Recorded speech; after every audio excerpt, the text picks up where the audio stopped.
6-7 വർഷമായിട്ട് ആചാര്യൻ്റെ ശിഷ്യയാണ് ഞാൻ. അപ്പം അതിൻ്റെ ഒരുപാട് മാറ്റങ്ങൾ ലൈഫിൽ ഉണ്ടായിട്ടുണ്ട്. ഒരു റിലീജിയൻ, നമ്മൾ ഹിന്ദു ആണ്. നമ്മൾ ഹിന്ദുവിൻ്റെ ബേസിക് എന്താണെന്ന് വെച്ചാൽ 4 വേദങ്ങളാണ്. ഇത്രയും നമ്മൾ സ്കൂളിൽ പഠിച്ചിട്ടുള്ളൂ. അപ്പം ബേസിക് എന്താണെന്ന് വെച്ചാൽ വേദങ്ങളാണ്, 4 വേദമുണ്ട്. അത്ര തന്നെ എല്ലാവരെ പോലെ എനിക്കും അറിയണ്ടായിരുന്നുള്ളൂ ആചാര്യൻ്റെ ശിഷ്യയാവുന്നതിന് മുന്നേ. പിന്നെ കുറച്ച് കേട്ടിട്ടുള്ള പലതും വീട്ടിൽ നിന്ന് കേട്ടിട്ടുള്ള രാമായണം, മഹാഭാരതം, ഇതൊക്കെ നമ്മൾ ഭഗവത്ഗീത ഇത്രയൊക്കെ വീടുകളിൽ നമ്മൾ പഠിക്കുന്നുള്ളൂ. അതിൽ കൂടുതൽ ഒരു വേദം എന്താണെന്നോ അതിനെ എന്താ നമ്മൾ പഠിക്കേണ്ടതാണെന്നോ സ്ത്രീകൾ പഠിക്കണമെന്നോ പ്രത്യേകിച്ച് പെൺകുട്ടികൾ പഠിക്കേണ്ട, അതായത് പെൺകുട്ടികൾക്ക് പഠിക്കാനുള്ള ഒരു കാര്യമല്ല ഇത്. ഈ ഒരു ഗൃഹസ്ഥാശ്രമത്തിൽ നമുക്കതിൻ്റെ ആവശ്യമില്ല എന്നുള്ളതാണ് എല്ലാവരുടെയും ഒരു ധാരണ. ഈവൻ നമ്മുടെ വീട്ടിൽ വരെ പാരൻസിൻ്റെ ഒരു നമുക്ക് കിട്ടുന്ന ഉപദേശം അതാണ്. അത് കുറച്ച് പ്രായമാവട്ടെ എന്നിട്ട് നമുക്ക് അതിലേക്ക് പോവാം. കാരണം ഈ സമയത്ത് നമുക്കത് ആവശ്യമില്ല.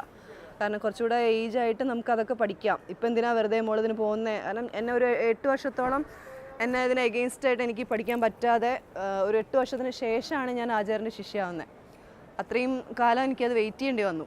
കാരണം പാരൻസിനത് ഫാദറിൻ്റെ വിചാരം തെറ്റ് പറയാൻ പറ്റില്ല. കാരണം അച്ഛൻ പറയുന്നത് കാരണം കൂടുതൽ ആധ്യാത്മികതയിലേക്ക് പോയി മോള് മാരേജ് കഴിക്കാതെ അങ്ങനെ ഒരു അവസ്ഥയിലായി പോവോ എന്നുള്ളൊരു ധാരണ ഉണ്ടായിരുന്നു ഫാദറിന്.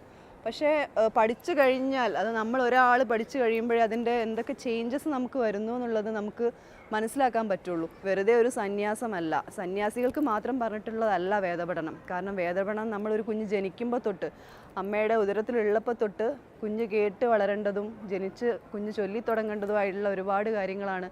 അതിലൂടെ ഒരുപാട് മാറ്റങ്ങളും വരുന്നുണ്ട്.